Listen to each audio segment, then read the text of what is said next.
बहुत देर बाद जिनपिंग को यह समझ में आया, घूसे में आवाज नहीं होती है, आवाज तो थप्पड़ में होती है। चीनी सीमा के लिए भारत ने लिया बड़ा फैसला, ऐसा फैसला जो जिनपिंग की रातों की नींद उड़ा देगा।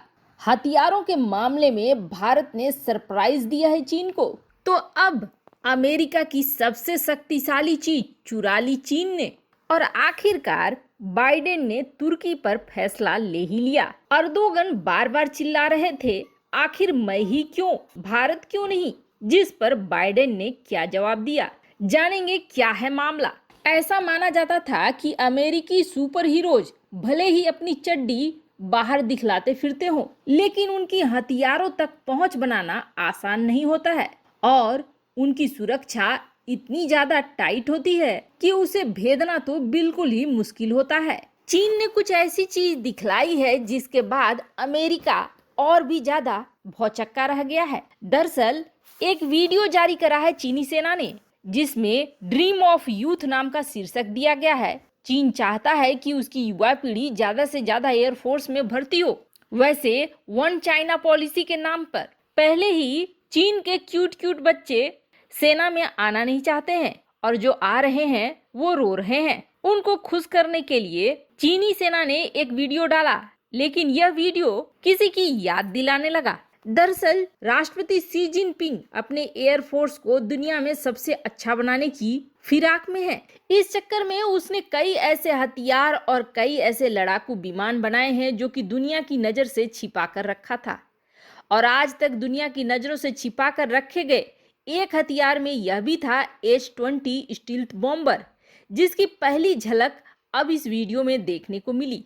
और जब से यह वीडियो रिलीज हुई है, तब से अमेरिका को अपना B-2 स्पिरिट स्टील्थ बॉम्बर लग रहा है जैसे कि चीन के पास पहुंच गया है। दरअसल बात यह है कि चीन का जैसा ट्रैक रिकॉर्ड है, इससे इनकार नहीं किया जा सकता है कि इस विमान को अमेरिकी टेक्नोलॉजी को चुरा कर ही चीन ने बनाया है। 5 जनवरी को चीनी एयरफोर्स ने इसका वीडियो जारी करा। डिफेंस टेक्नोलॉजी पर नजर रखने वाली वेबसाइट फ्लाइट ग्लोबल की एक रिपोर्ट के अनुसार चीन अपने H-6 स्ट्रेटेजिक बॉम्बर्स को हटाकर अब इस आधुनिक H-20 स्टील्थ बॉम्बर्स को तैनात करेगा। कई विशेषज्ञ तो ये भी मान रहे हैं कि चीन का यह विमान उसके दूसरे किसी और विमानों की तरह टेक्नोलॉजी को चोरी करके ही बनाया गया है। इस विमान के पैटर्न अमेरिका के B-2 और B-21 बॉम्बर से मिलते जुलते हैं।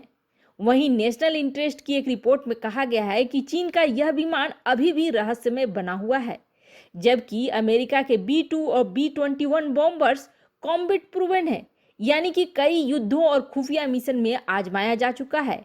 ऐसे में यह विमान अमेरिका के सामने कोई बड़ी चुनौती खड़ी करने में सफल नहीं होगा। वैसे चीन ने अपने रहस्यमयी H-20 बॉम्बर को पहली बार 2019 में एक एयर शो में दिखलाया था। वहीं न्यूजीलैंड हेराल्ड की एक रिपोर्ट यह कहती है कि H-20 सुपरसोनिक स्टील्थ बॉम्बर चीन की स्ट्राइक रेंज को डबल कर सकता है। और दिलचस्प बात यह है कि अभी किसी भी प्लेटफॉर्म में इस विमान के बारे में ज्यादा जानकारी नहीं है, लेकिन पेंटागन के 2018 और 2019 के वार्षिक चाइना मिलिट्री पावर रिपोर्ट में इसका उल्लेख जरूर किया गया था, जिसमें कहा गया था कि चीन का H-20 विमान 8500 किलोमीटर दूरी तक हमला करने में सक्षम है, और यह परमाणु और गैर परमाणु हथियार ले जाने में भी सक्षम है। B-2 स्पिरिट जो कि अमेरिका की बॉम्बर है, यह सबसे घातक बॉम्बर माना जाता है दुनिया में। यह बमबरसक विमान एक साथ 16 B617 परमाणु बम ले जा सकता है, और इस बॉम्बर की सबसे अच्छी बात यह है कि यह दुश्मन के हवाई डिफेंस को चकमा देकर आसानी से उसके इलाके में घुस जाता है। इस बॉम्बर पर 1000 किलो के परंपरागत बम भी तैनात किए जा सकते हैं। ये दुश्मन की जमीन पर हमला करने के लिए सबसे कारगर बॉम्बर माना जाता है। हालांकि अगर चीन इसे सफलतापूर्वक बनाने में सफल हो गया होगा, तब तो सचमुच चीन की ताकत बढ़ गई होगी, लेकिन उम्मीद करना मुश्किल है। जिस तरह से बाकी चीजों की कॉपी करता आया है चीन, यह कुछ वैसा ही होगा। और अब जब तक लड़ेगा नहीं चीन, तब तक पता भी नहीं चलेगा कि उसकी असली ताकत है क्या। कहते हैं ना, नदी किनारे रूखड़ा जब तब होए विनाश। नदी के किनारे खड़ा पेड़ कितनी देर तक शुक्र मनाएगा, कभी न कभी तो कटकर वह नदी में जाएगा ही जाएगा। वही हाल तुर्की का हो गया है।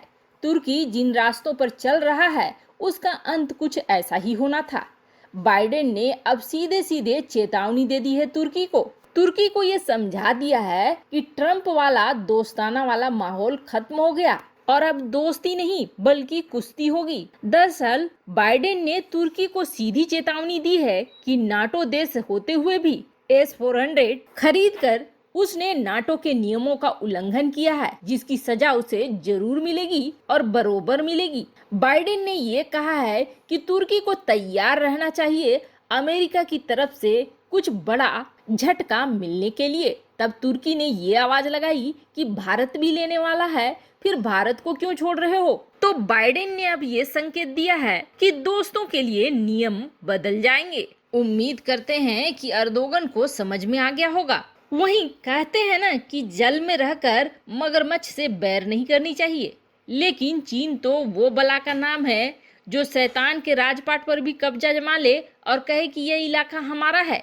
एक तरफ जहां उसने जापान, जो कि शांति का रास्ता अपना चुका था, उसे वापस से आक्रामक बना दिया, तो वहीं भारत के साथ जो हेकड़ी दिखाई वह जग जाहिर है। लेकिन भारत की तरफ से चीन को थप्पड़ नहीं बल्कि घूसा पड़ा है, जिसकी छाप चीन के गालों पर दिख रही है। दरअसल अब चीन को साधने के लिए भारत ने दिन और रात को एक कर दिया है। भारत इस वक्त बहुत ही तेजी से इस चीज पर काम कर रहा है कि कैसे चीन के हर एक शहर को निशाना बनाने के लिए परमाणु मिसाइलों को तैयार किया जाए। इसी दिशा में भारत ने अपने घातक मिसाइलों में से एक अग्नि 5 के परीक्षण को हाल ही में न सिर्फ पूरा करने का निर्णय लिया है बल्कि इसकी तैनाती की भी योजना बना ली है। वहीं भारत ने ब्रह्मोस से भी 3 गुना ज्यादा ताकतवर अपनी नई मिसाइल को सामने ला दिया है। लॉन्ग रेंज क्रूज मिसाइल यानी कि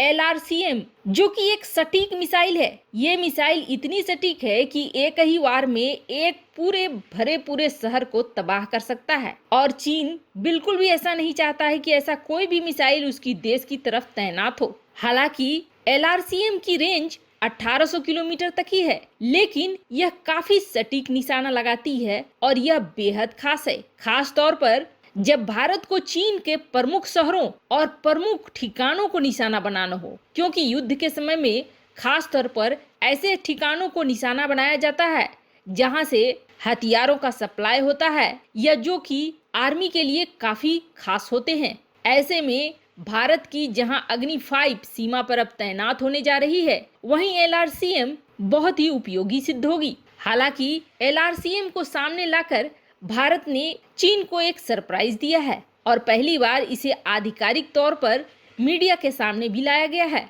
वैसे आपको क्या लगता है, क्या चीन ने जो बॉम्बर डिजाइन चुराए हैं अमेरिका से, चीन के बॉम्बर्स उतने ही शक्तिशाली होंगे जितने अमेरिका के हैं? कमेंट कर अपनी राय जरूर बताएं। जल्द मिलते हैं अगली वीडियो में नई खबर के साथ।